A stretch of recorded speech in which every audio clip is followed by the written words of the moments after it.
my dad and like my sister and uncle and all of them, they left Guinea around Christmas time just to visit for the holidays and went to Sierra Leone, but that winter was when the war had started.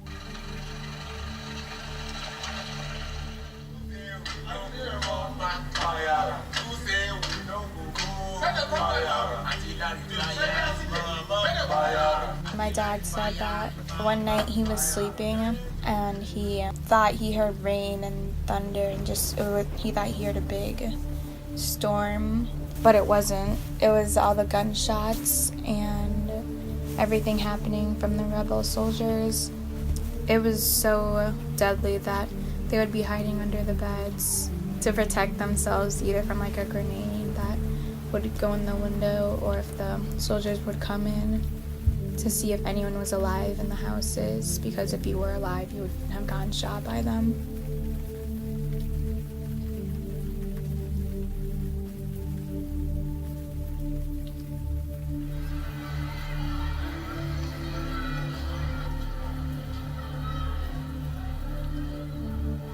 My dad said the houses to the right and to the left of the house they were on both got blown up. They were really lucky.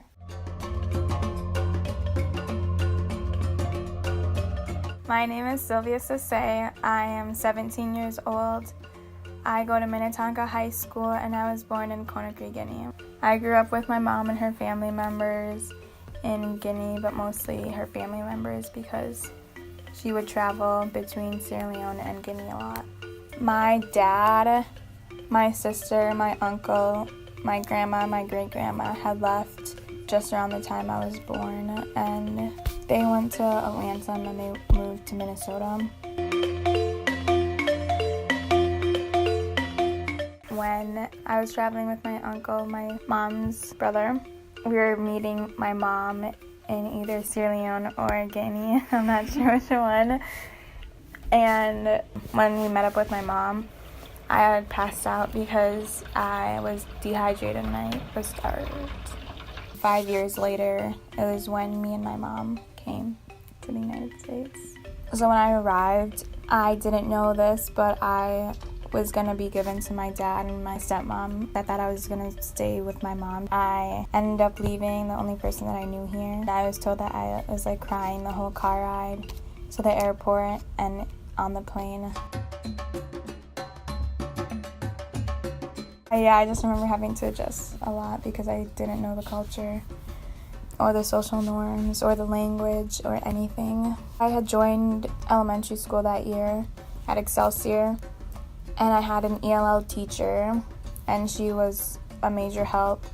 I also watched this movie called Matilda a lot, and even to this day, I can remember most of the movie.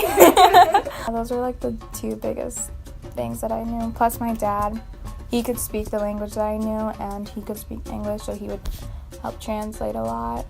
And what was the language that you originally knew? It's called Creole. In elementary school, it was the first day that it really snowed outside, and being born in Africa, there is no snow.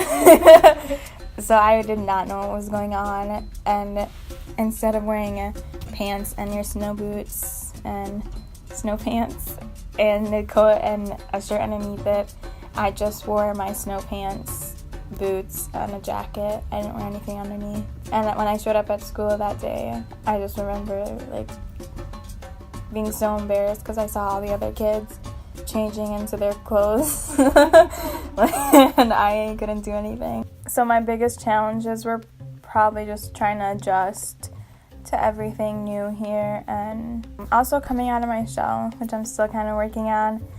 It's hard when you're so different from everyone else, especially if you can't even speak the same language as them.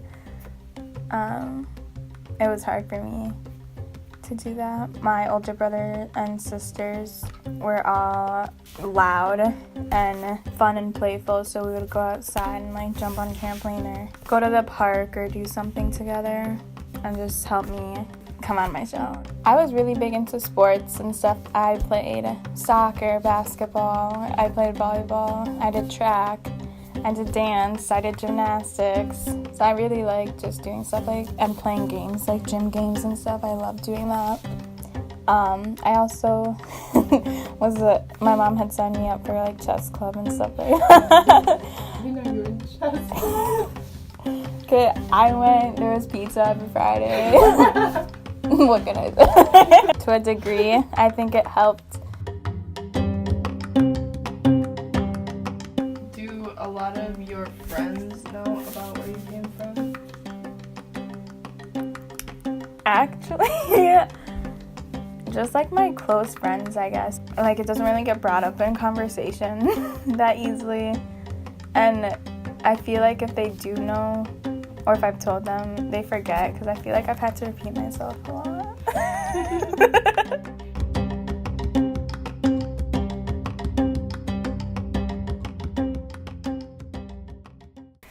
I don't really like chocolate that much. Like, what's you? That was it. I just wanted to... Yeah, everyone. I don't like chocolate ice cream. Don't give me chocolate ice cream. I won't eat it. Nor chocolate cake.